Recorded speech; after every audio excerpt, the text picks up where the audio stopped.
Welcome back.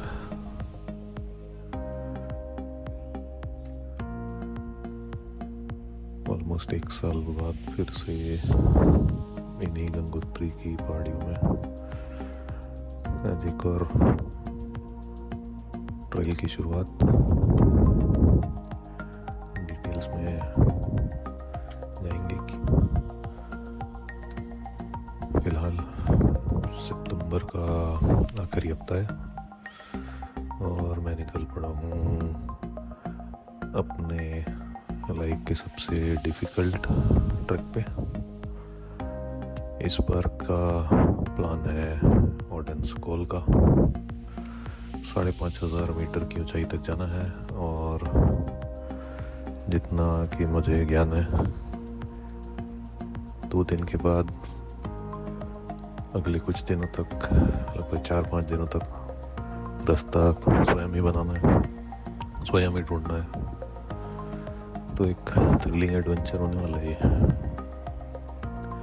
फिलहाल लगभग 3,000 metre की ऊंचाई पे चलते हुए स्टार्ट हो चुकी है अपनी यात्रा मॉडर्न स्कूल के लिए।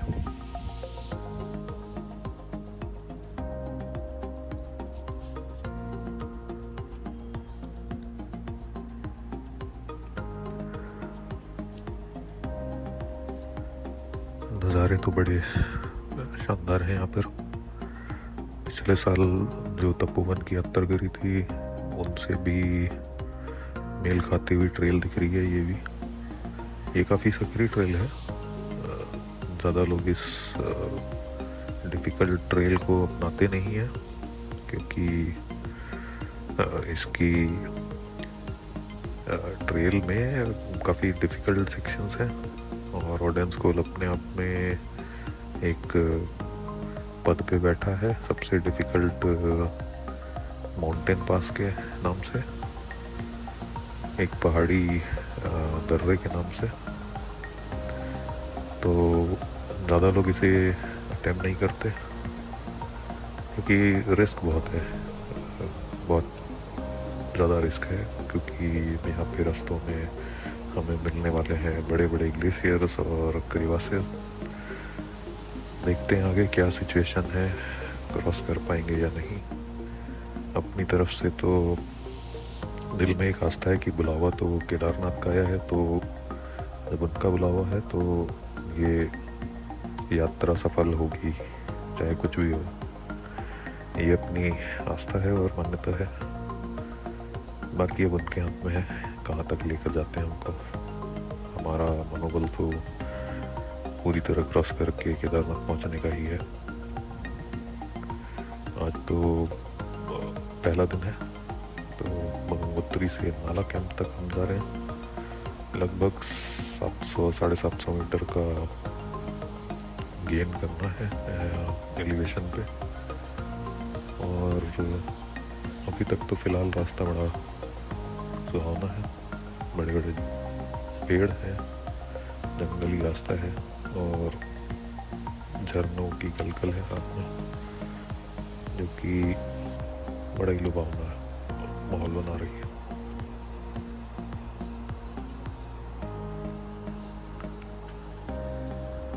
ये ओडेंस स्कूल का जो ट्रक है वो मैं कर रहा हूँ बिकट एडवेंचर्स के साथ। एक नामी कंपनी है जो इस तरह के एडवेंचर्स कराती है। हम कुल मिलाकर 7 लोग हैं भारत के अलग अलग जगहों से जो कि सम्मिलित हुए हैं ये ट्रैक करने के लिए।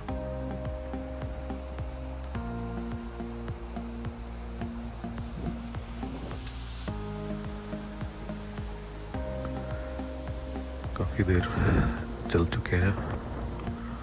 अब धीरे धीरे पेड़ की संख्या कम होती जा रही है। चीड़ के जो झाड़ थे वो तो अब दिखाई नहीं पड़ रहे हैं, कुछ भोजपत्र के झाड़ ही हैं जो दिख रहे हैं। और ट्रेल काफ़ी सक्रिय हो गई है और कुछ झुकाव पर भी है, तिरछी है, सीधा रास्ता नहीं है। तो शायद वीडियो पे दिख भी रहा होगा, बाजू में एक पानी का झरना है। शायद ये केदार गंगा का पानी है जो यहाँ पर आ रहा है। तो 7 लोग कुल मिलाकर हम हैं और हमारे पोर्टर्स करीब 14 हैं, जो कुल मिलाकर हो गए 21 लोग। इसके अलावा 2 बड़े अनुभवी ट्रक लीडर्स हैं जो कि बिकट एडवेंचर्स के बड़े बड़े एडवेंचर कराते हैं ऊंचाइयों पर जाने के लिए। और हमारे साथ एक काफ़ी अनुभवी लोकल है जो कि इन्होंने ये ट्रेल शायद 30 या 35 बार किया होगा। 50 वर्ष से ज़्यादा उनकी उम्र है। बलवंत जी उनका नाम है। वो सबसे आगे चल रहे हैं हमें रास्ता दिखाते हुए।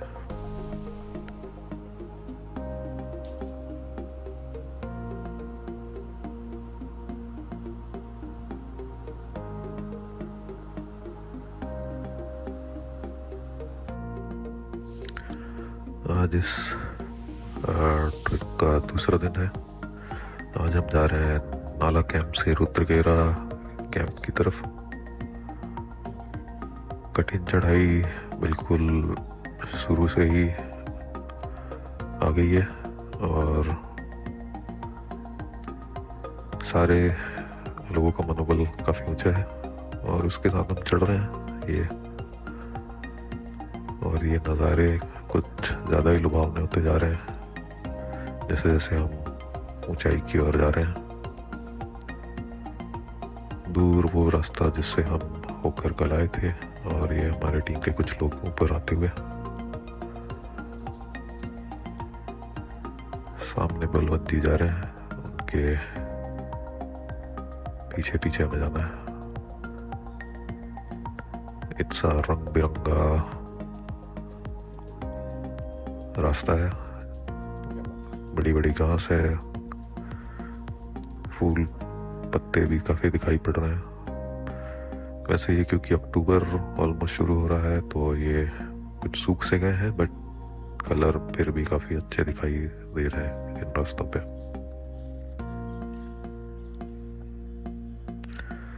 आगे हमारे मित्र जो कि इस ट्रेल पर आए हैं, हरीश, और उनके पीछे काफ़ी अनुभवी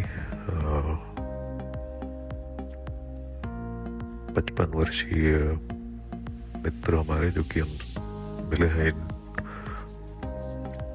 ट्रक के दौरान ही, वो आगे चल रहे हैं।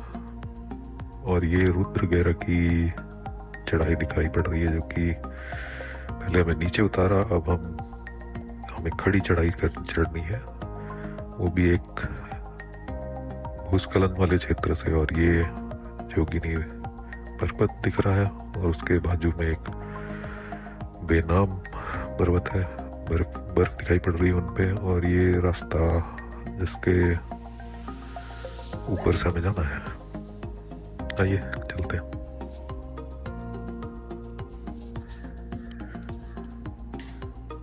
रुद्रगेरा पहुंच चुके हैं कैंप साइट पे। काफ़ी जल्दी पहुंच गए हैं, दोपहर का समय है, लेकिन नज़ारे काफ़ी खुल गए हैं। हरा भरा एक छोटा बुग्याल सा है ये रुद्रगेरा। यहाँ से गंगोत्री की 3 ऊंची पर्वत श्रृंखला दिखाई पड़ रही है और सामने आने वाले दिनों का कुछ नज़ारा दिखाई पड़ रहा है कि किस तरह के डिफिकल्ट ट्रेल होने वाला है हमारा। 4500 मीटर की ऊंचाई पर है लगभग वहाँ पे और शाम का कुछ नज़ारा इस तरह का है। धूप कम हो गई है या चली सी गई है अब तो। कैंप से नीचे हमारे टेंट दिखाई पड़ रहे हैं और सामने ग्लेशियर से बहकर आता हुआ एक झरना। फिर से हम ऊपर चढ़े हुए हैं एक एक्लिमेटाइजेशन के वॉक के लिए। करीब 4700 मीटर पे हम हैं ये, और ये रही गंगोत्री की वो 3 पहाड़ियाँ।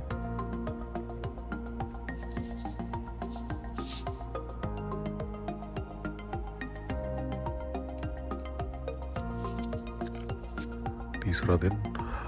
आज रुद्रगेरा की ये कैंप साइट छोड़कर हमें जाना है गंगोत्री बेस कैंप पे।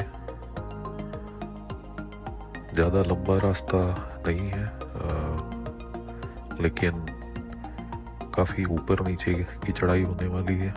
और जैसा कि दिखाई पड़ रहा है आगे ग्लेशियर का पैच चालू हो रहा है, जो कि जहाँ पे रास्ते हमेशा बदलते रहते हैं क्योंकि ग्लेशियर मूव होता रहता है। तो काफ़ी अनइवन रास्तों से होके गुजरना है अभी, काफ़ी सकरे रास्तों से। और बहुत सारा सेक्शन ऐसा होगा जहाँ पर रिकॉर्डिंग करना थोड़ा सा मुश्किल है। मैं फ़ोन से ही रिकॉर्ड कर रहा हूँ तो थोड़ा डिफ़िकल्ट होगा। तो जहाँ भी संभव होगा मैं रिकॉर्ड करके ये वीडियो में कंपाइल करता रहूँगा। फिलहाल एक सकरे रास्ते से होकर ग्लेशियल पैच की तरफ पहुँचते हुए, जहाँ से हमें शायद कठिन रास्ते हमारे शुरू हो जाएंगे।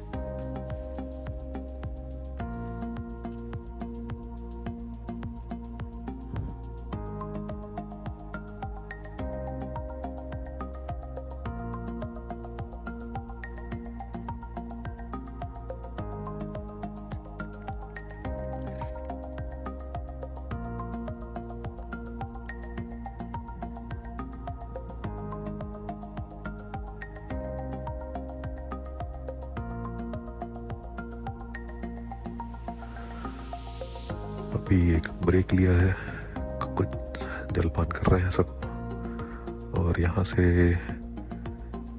प्रथम बार ऑर्डेंस कॉल दिखाई पड़ रहा है,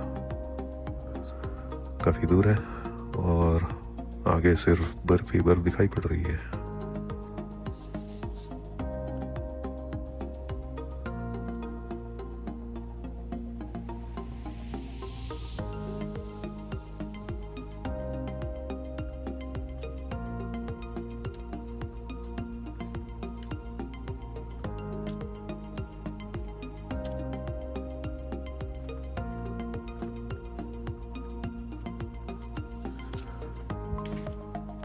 काफ़ी उबड़ खाबड़ रास्ता है और बेस कैंप कुछ ही दूर है। इस छोटी सी रिज के उस पर हम अपना कैंप साइट देख पाएंगे। हमारी टीम ने काफ़ी देर बीच में आराम कर लिया और सारे पोर्टर्स को आगे जाने दिया ताकि वो वहाँ पहुँच के किचन वगैरह का टेंट सेट कर पाए, ताकि हम आज थोड़ा गर्म खाना हमें मिल जाए। अदरवाइज तो हमें पैक्ड लंच ही चल रहा था अभी तक। ये फाइनली हम गंगोत्री बेस कैंप पहुँच चुके हैं। चारों तरफ ऊंचे पहाड़ हैं, बर्फ काफ़ी है और ऐसा लग रहा है, प्रतीत होता है कि आज रात में भी काफ़ी ठंड रहेगी।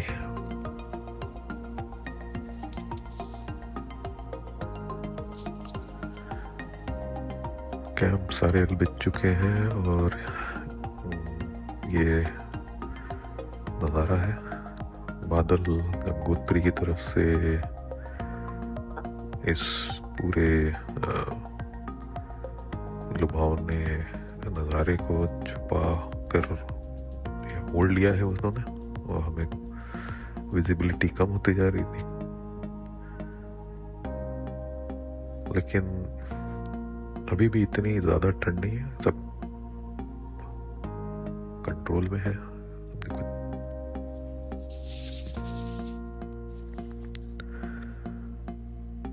आज चौथा दिन सबसे कठिन दिन होने वाला है एक तरह से, क्योंकि सबसे डिफ़िकल्ट ट्रेल्स की शुरुआत आज से हो रही है।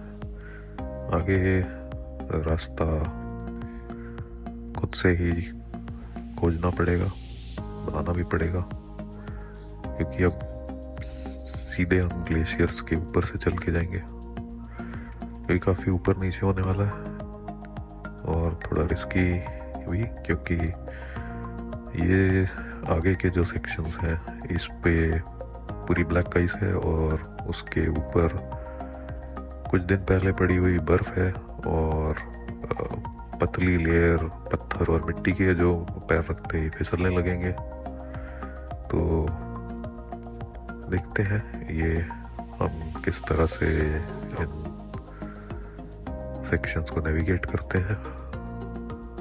मनोबल अभी भी सबका काफ़ी ऊंचा है और नज़ारे तो बस क्या ही बताएं, काफ़ी खतरनाक भी है लेकिन साथ ही काफ़ी अलग और खूबसूरत भी है। और ये हमने करीब आधे घंटे की कड़ी चढ़ाई के बाद एक सेक्शन नेविगेट कर लिया है और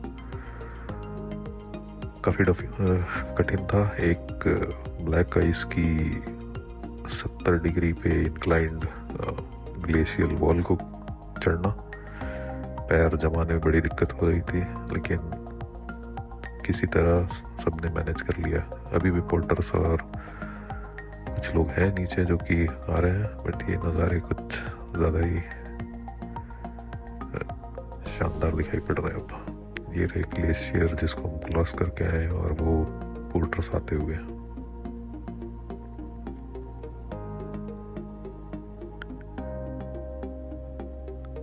और साथ ही सामने गंगोत्री की पहाड़ियाँ।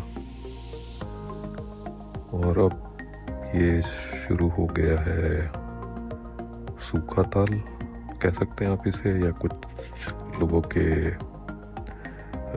लॉग्स पे मैंने देखा था इसे मिरिंडा कैंप कहते हैं, जाने क्यों ऐसा नाम है। लेकिन यहाँ बादल तो पैरों पे है हमारे, नीचे चल रहे हैं, शायद वीडियो पे भी थोड़ा दिख रहा हो। हल्की सी कीचड़ है लेकिन कठिन नहीं है। एक कठिन सेक्शन पार हो चुका है, दूसरा आगे इस सूखा ताल के बाद पड़ेगा जिस पे गहरी बर्फ शायद हमारे सामने होगी। वाह, क्या क्या ही नज़ारा है। हम सूखा ताल के ऊपर आ चुके हैं और एक सूखी रिज लाइन के ऊपर हम सीधे चलते जा रहे हैं ऑर्डिनेंस बेस कैंप की तरफ। लगभग 4800 मीटर के आसपास हम पहुंच चुके हैं अभी। और ये सेक्शन काफ़ी कठिन होता हुआ, क्योंकि बर्फ़ की गहराई पता नहीं चल रही है, सीधे घुटने या उससे ज़्यादा नीचे पैर घुस जा रहे हैं हमारे। और ये रहा ऑर्डिनेंस का पहला क्लियर व्यू। और सामने वो जा रहे हैं जहाँ हमारे साथी, वहाँ पर कुछ छोटे एक स्पॉट पे हमारा कैंप होगा। काफ़ी पथरीला मुरैन सेक्शन है ये, बड़े बड़े पत्थर हैं जिसके ऊपर बर्फ पड़ चुकी है, उसके ऊपर हमारा कैंप रहेगा आज का।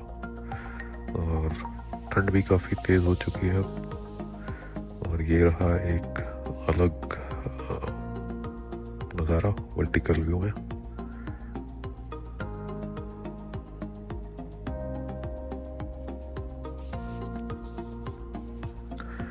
पांचवा दिन आज का सबसे कठिन दिन, क्योंकि ऑर्डिनेंस गोल की चढ़ाई सामने है।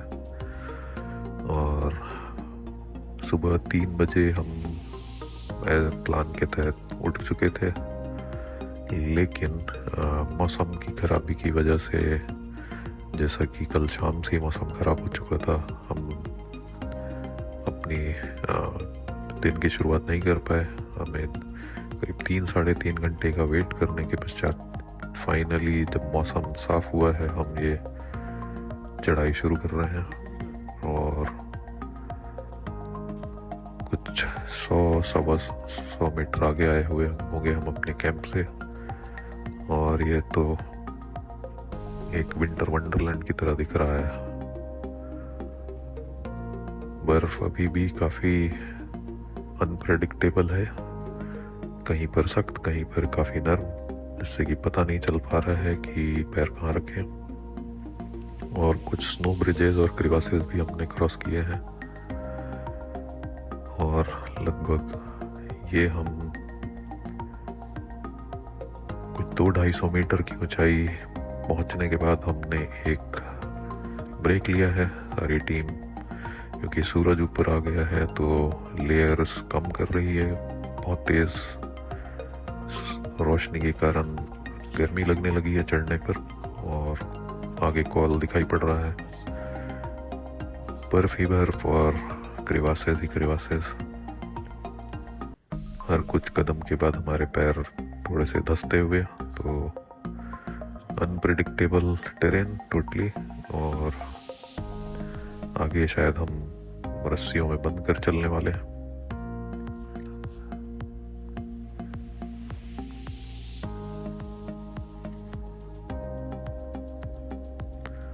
कुछ और अगर आगे पहुंच गए, सामने क्रिवासेस दिख रहे हैं और एक तरफ से एक रास्ता, एक प्रोबेबल रास्ता जिसको हमें पहुंचना है। हम सारे लोग कभी रस्सियों में बंध चुके हैं, क्योंकि ये काफ़ी गहरे क्रिवासेस वाला सेक्शन है और अगर कोई गिर जाए तो जान माल की हानि ना हो, इसलिए ये तकनीक अपनाई जाती है। और एक छोटा व्यू कॉल का और किस तरह की चढ़ाई है। फाइनली भगवान केदारनाथ की कृपा हम पर बनी रही और हम समय से 7 ऑर्डेंस कॉल में पहुंच चुके हैं। 650 मीटर की बर्फ की दीवार के ऊपर 5500 मीटर लगभग ये हमारी टीम नज़ारों का आनंद लेते हुए, काफ़ी खतरनाक चढ़ाई थी। कमर तक बर्फ में गिरने वाले सेक्शंस थे। समझ में नहीं आ रहा था कि कहाँ पे गहरा है कहाँ पे नहीं। किसी तरह से हम ये पूरा पार करके फाइनल व्यू देख चुके हैं और कॉल का। और ये नीचे खतलिंग ग्लेशियर का अगला डिफ़िकल्ट सेक्शन दिखाई दे रहा है, क्योंकि करीब 150 मीटर की अभी जो उतार है वो हमें रैपलिंग करते हुए उतरनी, जो कि रस्सी के थ्रू, क्योंकि यहाँ पर 70 डिग्री का करीब स्लांट है और काफ़ी अनप्रेडिक्टेबल टेरेन है। और ये मौसम भी देखिए किस तरह से तुरंत ही बदल गया। खतरनाक बादल आ चुके हैं और खतलिंग ग्लेशियर दिखना बंद हो चुका है। ये अब तुरंत या कुछ देर के पश्चात ये पक्का बर्फबारी होगी यहाँ पर। जिस चीज़ का डर था वो आगे दिख रहा है, क्योंकि मौसम की खराबी से ये ट्रेल और ज़्यादा अनप्रेडिक्टेबल हो जाएगा यहाँ से उतरना, क्योंकि नीचे बहुत बड़े बड़े क्रिवासेस हमने ऊपर से ही दिख रहे हैं और उनके साथ अब आगे बढ़ना, आई थिंक हम लेट हो जाएंगे काफ़ी और हमें आज नीचे उतरते ही कैंप करना पड़ेगा।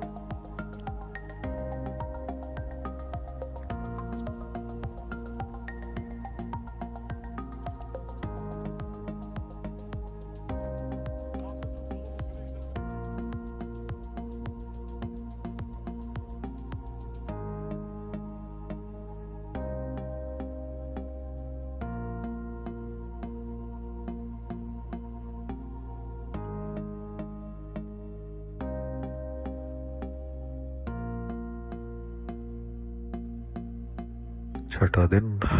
कल रात काफ़ी दिक्कत हुई बर्फबारी के बाद कैंप सेटअप करने में और काफ़ी देर हो चुकी थी। सारे लोग की एनर्जी काफ़ी ड्रेन हो चुकी थी, क्योंकि हर तीसरे चौथे कदम पे अगर इंसान बर्फ़ में फंस जाएगा तो वहाँ से निकलना और वापस से चढ़ना और फिर उसी तरह से उतरना काफ़ी एनर्जी ड्रेनिंग होता है।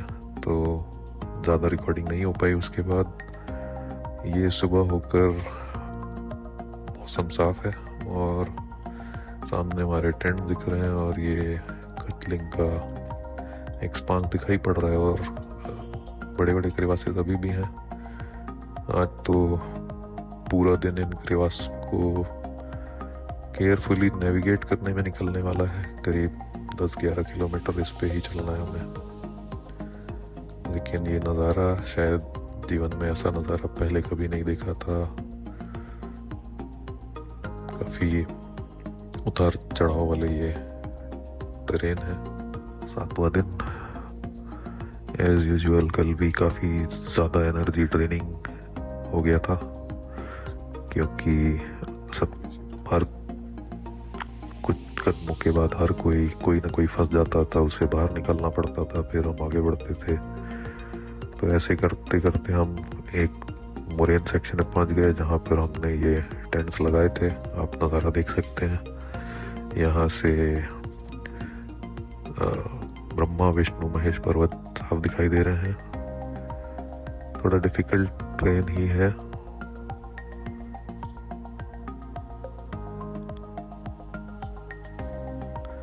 आज यहाँ से रास्ता होगा खोज कर फिर से 0 पॉइंट तक पहुंचना है। काफ़ी दूर होगा 0 पॉइंट और ये काफ़ी डिफिकल्ट ग्लेशियल सेक्शन होंगे आगे फिर से, जिस पे पत्थरों पे बर्फ पे ब्लैक आइस के थ्रू फिर से नीचे उतरना है हमें आज। ऐसे तो एलिवेशन कम होता जा रहा है लेकिन सेक्शन फिर भी काफ़ी डिफिकल्ट है। ये उदाहरण के तौर पर ये सेक्शन देखिए कि हम थोड़ा नीचे जाते हैं बर्फ के कारण, बहुत संभल कर, फिर हमें बर्फ वाला पार्ट क्रॉस करना है, फिर उसके बाद फिर ऊपर आना है, उसके बाद फिर से बर्फ में नीचे जाना है। उसके बाद हमें एक नाला जो है उसके ऊपर से जंप करना है क्योंकि रास्ता ही नहीं है। ओवरऑल काफ़ी ज़्यादा एनर्जी डिमांडिंग ट्रेन है और काफ़ी अनइवन और अनप्रेडिक्टेबल ट्रेन है ये।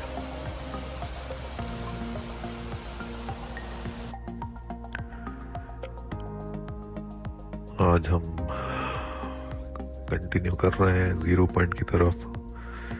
ग्लेशियल सेक्शन तो ख़त्म हो गया लेकिन उसके बाद जो सेक्शन मिला है अभी, पहाड़ जो है वो पूरा लैंडस्लाइड जोन ही है। तो पुराने रास्ते जो है वो पूरे उखड़ चुके हैं और क्लियर रास्ता दिखाई नहीं पड़ रहा है और बड़े बड़े पत्थरों के ऊपर से कूदते फांदते आज का ये दिन रहेगा बाकी भी, क्योंकि इन पत्थरों के बीच अगर पैर फंसा तो वो भी काफ़ी मुश्किल हो सकती है, चोट लग सकती है और काफ़ी वो अनइवन है। रास्ते में ऐसा प्रतीत होता है पत्थरों के ऊपर चलना ज़्यादा आसान है बतौर कि उनके बीच की छोटी छोटी मिट्टियों से भरी सेक्शन पे पैर रख कर जाना, क्योंकि हर कुछ मीटर के बाद बड़े पत्थरों से ये मिट्टियों का सेक्शन ब्लॉक हो जाता है, फिर आपको ऊपर चढ़ना पड़ता है। लेकिन फिर से फूल पौधे दिखाई पड़ रहे हैं। हम लगभग 3800 मीटर की ऊंचाई पे आज 0 पॉइंट पर पहुंचकर कैंप करेंगे।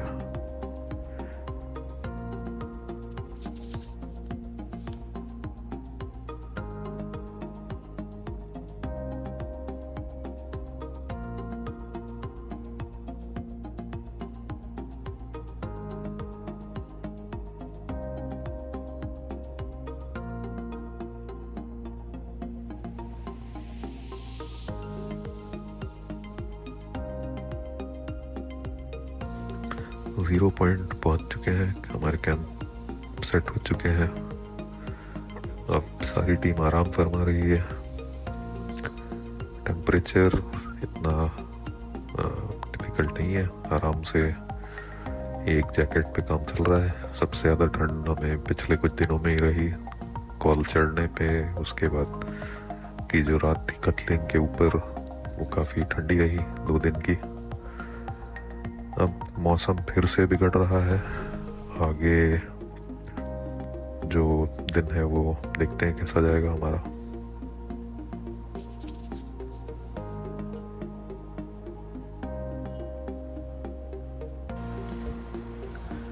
आठवां दिन, ऊपर काफ़ी बर्फबारी की आशंका है। मौसम का जो प्रेडिक्शन है, जो अनुमान है आया है, जो हमारे ट्रिक लीडर्स को सैटेलाइट फ़ोन के द्वारा पता चला गया कि आगे के 2 दिन काफ़ी मुश्किल होने वाले हैं। और जिस तरह से हमारे पोर्टर्स जो कि काफ़ी धीरे चल रहे हैं, क्योंकि उनमें से ज़्यादातर अनुभवी नहीं है। हर रोज़ हम अपने अनुमानित कैंप से पीछे चल रहे हैं, जिसके कारण हमारे जो रेस्ट डे थे वो भी यूटिलाइज हो चुके हैं अभी। तो हम सारों ने मिलकर आगे मरसर ताल का जो चढ़ाई था, जिसमें हमें फिर से 5000 मीटर की ऊंचाई पे जाना है, मौसम की खराबी और इन अलग कारणों से हम लोगों ने डिसाइड किया कि हम नीचे ही जाएंगे। हम सीधा गंजी विलेज की तरफ जाते हैं और फिर वहाँ से हम में से जिन्हों को केदारनाथ की यात्रा करनी है वो सोनप्रयाग जाएंगे और वहाँ से हम केदारनाथ की यात्रा अपनी संपन्न करेंगे। थोड़ा दुख है कि ये मरसर ताल और ऊपर मयाली पास का जो रास्ता है वो हम नहीं कर पा रहे हैं, लेकिन ऐसे अनप्रेडिक्टेबल डिफ़िकल्ट ट्रेल पे आपको इस तरह के डिसीजन लेने पड़ सकते हैं। तो फिलहाल तो अब हम नीचे जा रहे हैं। फिर से जुनिपर के पौधे और हरियाली से भरा हुआ क्षेत्र शुरू हो चुका है। तो अब सांस की तो किसी को दिक्कत नहीं है। सारे लोगों ने वैसे भी बड़ी आसानी से अब तक का ट्रेल कंप्लीट किया। किसी ने कोई हेल्थ इश्यूज या उससे कंप्लेन नहीं करी। लोगों के पैरों पे छाले जरूर आ गए, क्योंकि जब आप कमर तक बर्फ में डूब जाते हो हर कुछ कदम पे, तो बर्फ आपके जूतों में घुस जाती है और फिर चलते चलते आपकी पैरों में छाले कर देती है। तो काफ़ी लोगों को पैरों में छाले आ गए छोटे मोटे, बट ये सारे एक्सपीरियंस हैं काफ़ी इस मामले में, तो किसी की कोई कंप्लेन नहीं है। बट जो यहाँ पे आने वाले हैं फ्यूचर में, उनके लिए एक जानकारी रहेगी। फिलहाल इन खूबसूरत नज़ारों का आनंद लेते हुए हम उतर रहे हैं।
वापस से जंगल वाला सेक्शन या क्षेत्र शुरू हो चुका है। बड़े बड़े चीड़ के झाड़ आ गए हैं और ये ट्रेल अभी भी काफ़ी अनप्रेडिक्टेबल है, क्योंकि काफ़ी सकरा रास्ता है। हाल फिलहाल में बारिश हुई दिखाई पड़ रही है, और जिसके कारण काफ़ी जगह रास्ते गायब भी हो गए हैं। कुछ क्षेत्रों में हमें रास्ता फिर से खोजना पड़ रहा है। हम आगे जा रहे हैं और फिर रास्ता ख़त्म हो जा रहा है, फिर हम नया रास्ता ढूंढ कर फिर क्रॉस कर रहे हैं, क्योंकि एक तरफ हमारे नदी है नीचे जो काफ़ी तेज बह रही है, और दूसरी तरफ ये पहाड़ी क्षेत्र जहाँ पे तेंदुए और भालू की काफ़ी कदमों के निशान भी दिखे हमें। तो थोड़ा सतर्क होके रहना पड़ेगा इन रास्तों में चलने के लिए। आसपास जैसा कि कहा जाता है कि आप शायद उन्हें ना देख पाए, लेकिन वो आपको नज़रों में ज़रूर कैद कर लेते हैं।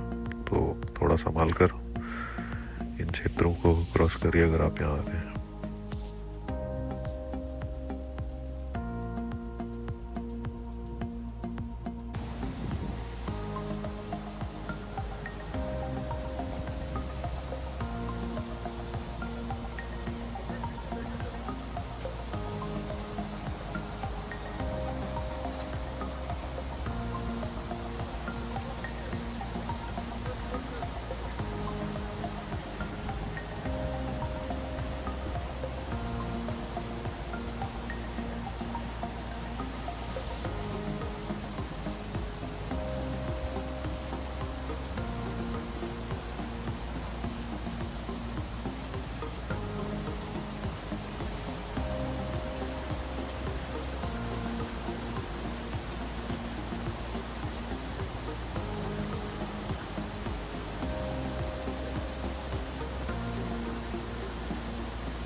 ये फूलों का क्षेत्र काफ़ी ही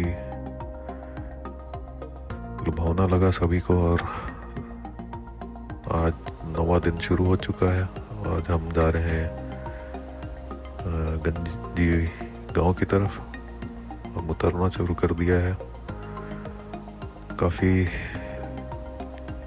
लंबा ट्रेल होने वाला है आज का भी, करीब 18-19 किलोमीटर का या 20 किलोमीटर का। तो फिलहाल तो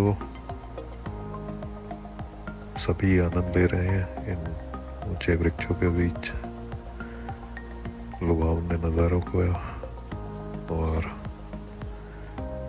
क्योंकि ट्रेल नीचे उतर रही है तो सभी की एनर्जी लेवल बनी हुई है।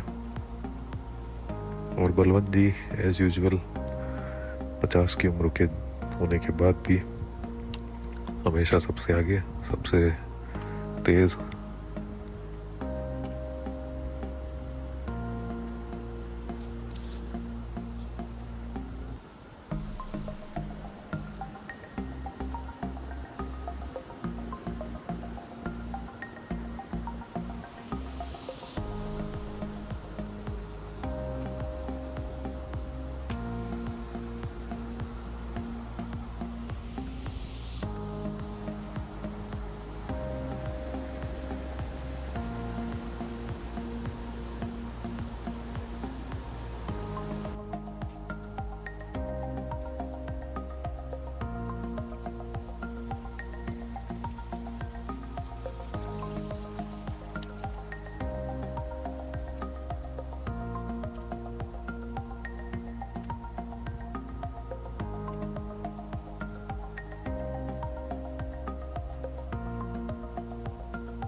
आखिरकार लगभग 20 किलोमीटर चलने के पश्चात गंजी विलेज का एंट्रेंस आ चुका है। शाम हो चुकी है, बादल गिर गए हैं और लेकिन सामने कुछ अद्भुत नज़ारा दिखाई पड़ रहा है। लाल हरे सफ़ेद फूलों से भरे मीडोज हैं और ये एक शांत सा गांव।